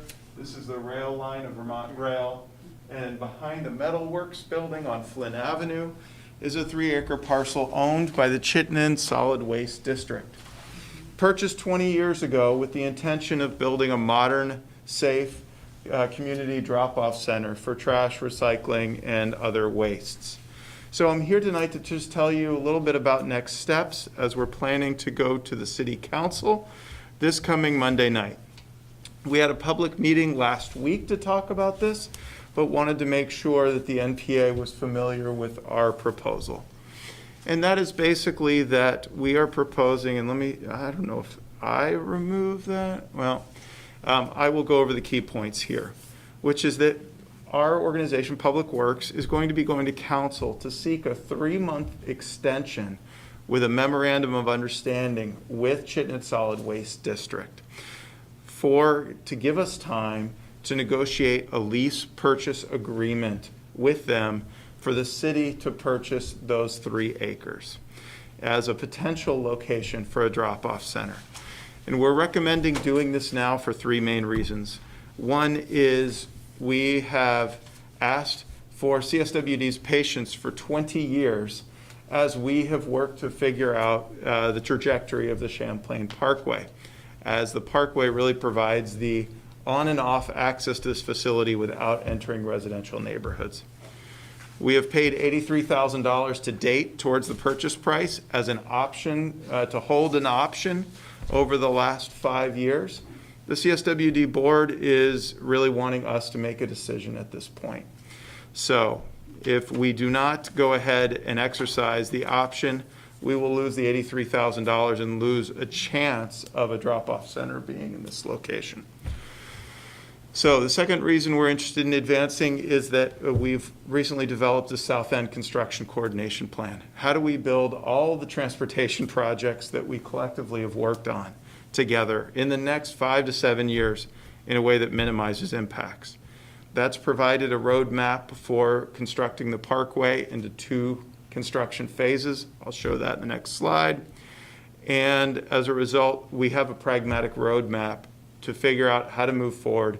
And CSWD has said they will not open this facility until the Parkway is under construction. And definitely going to happen. Third, the existing Pine Street drop-off center, as many of you may know, is now limited only to compost, which we've heard from many residents is insufficient, causing people to have to drive to other communities to drop off waste.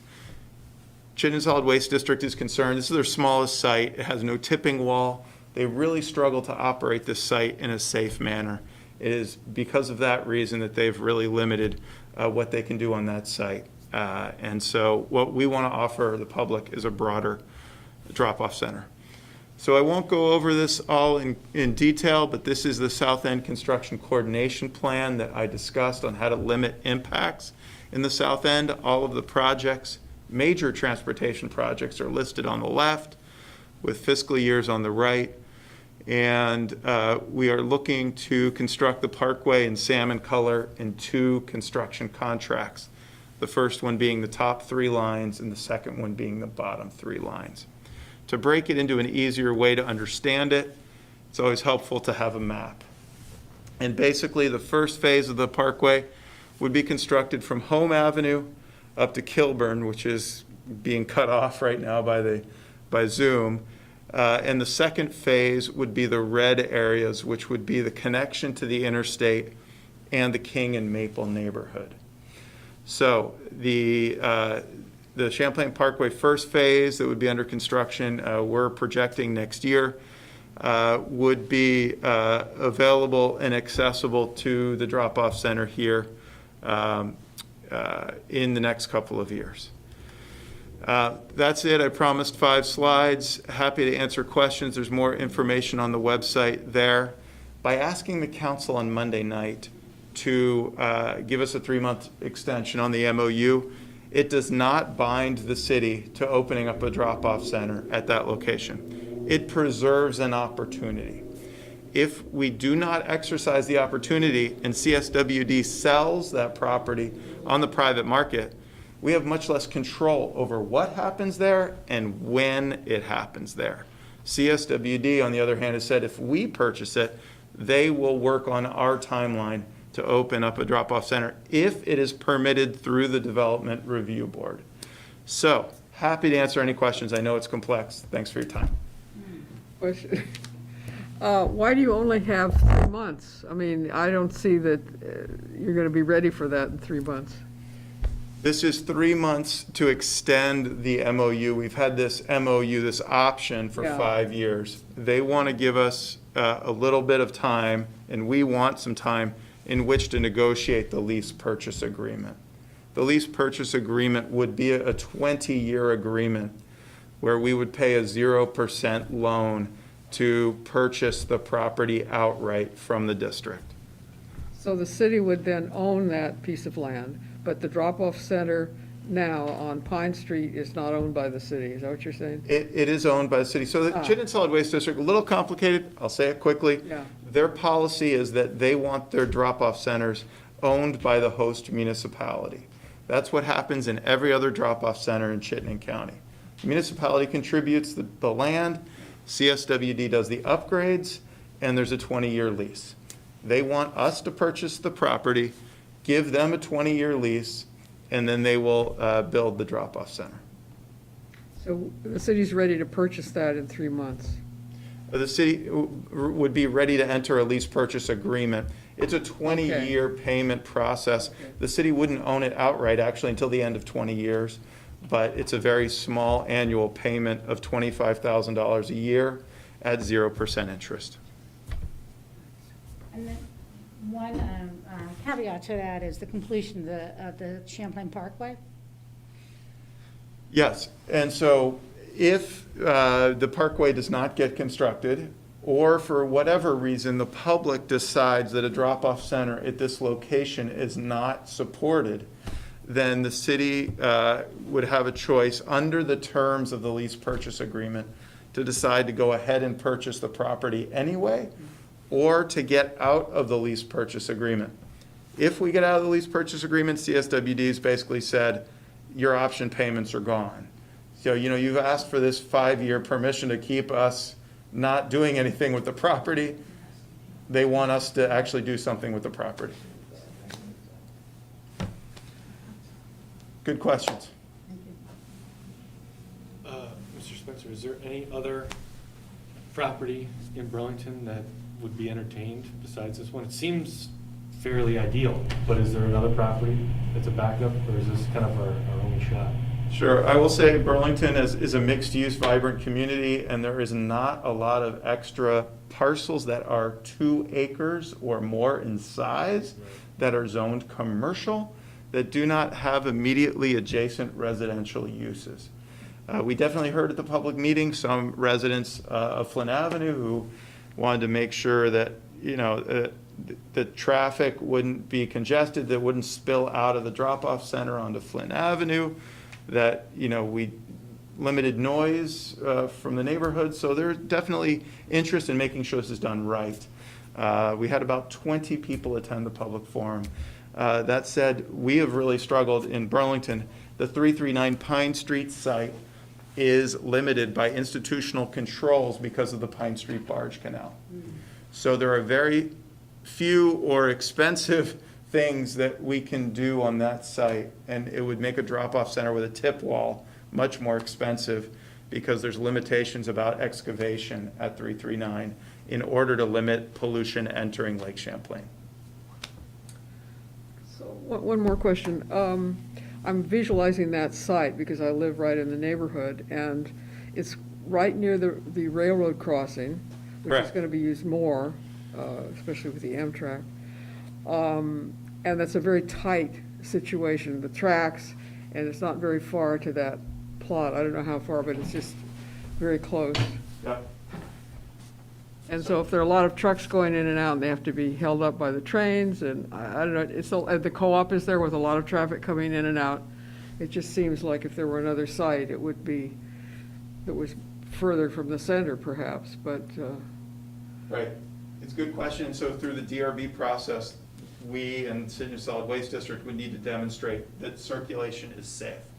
The Champlain Parkway will be upgrading the railroad crossing, getting rid of those mid-street bumps and putting in quad gates, 4 gates for every corner to close off the crossing.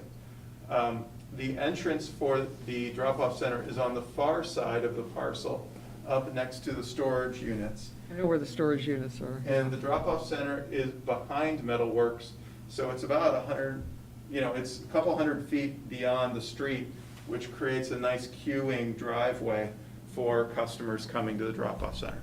Still would need to be permitted, plans would need to be presented to DRB.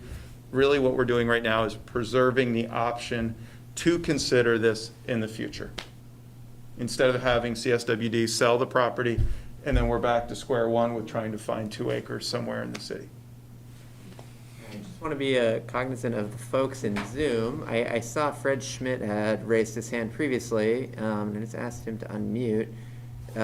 Fred, are you still interested in asking a question? No, I'm fine. All right. Well, never mind then. Are there any questions coming in from Zoom? If so, remember just use the raise hand function.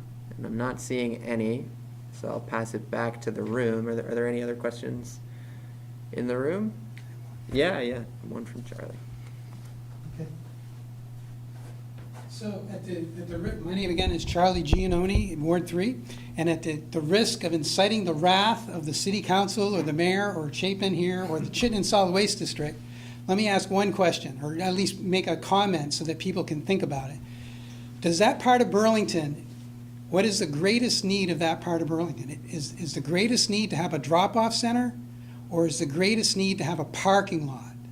Because every time on the weekend when I go down Pine Street, which is basically where this is, That place is a mob scene. There's no parking down there for all the activity that occurs down there.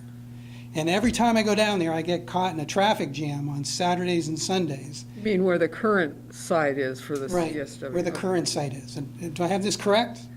So I'm just saying, would people in Ward 5 prefer to have a parking lot there, have the city buy it and put a parking lot there? Or would the people of Ward 5 prefer to have the city buy it and put up a recycling center, a drop-off center? Sorry to cause a problem, but I leave that to confused.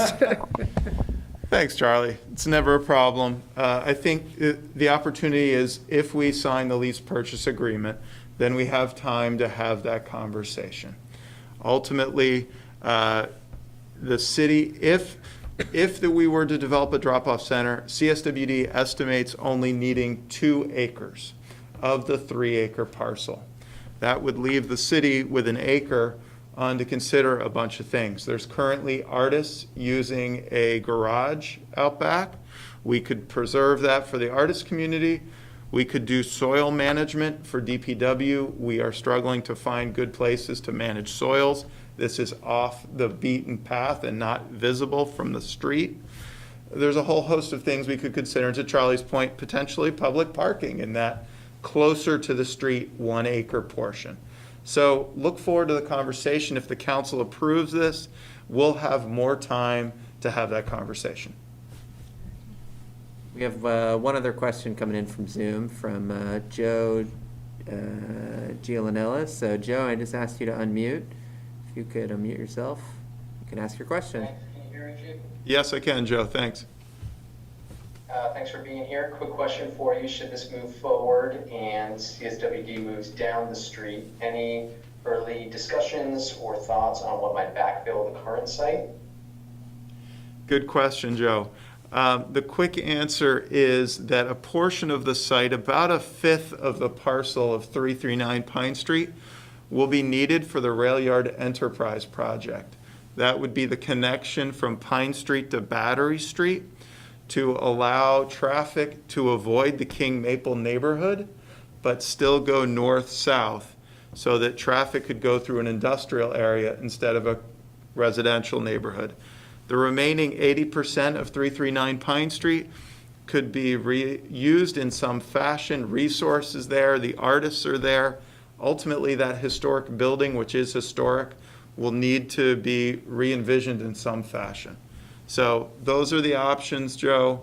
Nothing's been hard and fast other than a very strong and broad political consensus that a street grid connection between Pine and Battery would be in the best interest of the city overall. Great, makes sense. Thank you. Thanks, Joe. All right, so I'm not seeing any other questions on Zoom. Any other questions in the room? No? Well, all right. Well, Chapin, I'll give you the last word. How can folks stay involved in this process?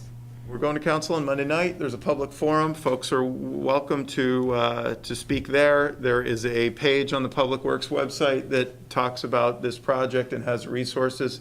We wrote a 5 or 6 page memo, if you care, to the council, which goes into all the 20-year history on this parcel. But thank you for your time. All right, and thank you for sharing. Yep. And we'll be make sure to put that in our minutes as well. Great. Thanks. Yeah. All right, and just like that, we ended up right on time, 1 minute early, actually. So thank you all for joining tonight. Just want a quick reminder that we will be having a special meeting. Let's see if I can get the share up on my screen. We'll be having a special meeting on November 4th around specifically, public safety and justice in the South End. Is that 5:30, did I hear? We haven't locked in Have a the time. specific time Will yet. it be I here? think it's gonna be 7 o'clock. We have a meeting here, we have a meeting scheduled here till 6:30. Okay, And we have to piggyback on that. so it'll be sometime after 6:30 on November Okay. 4th. And that's not replacing our standard meeting in November, that is in addition to. So be on the lookout for those updates, and we hope to see many of you there on the 4th. All right. Thank you all for coming, and thank you to CCTV and CEDO and everybody for helping make this happen, as well as all the presenters. Thank you very much. Cheers. All, have a good night.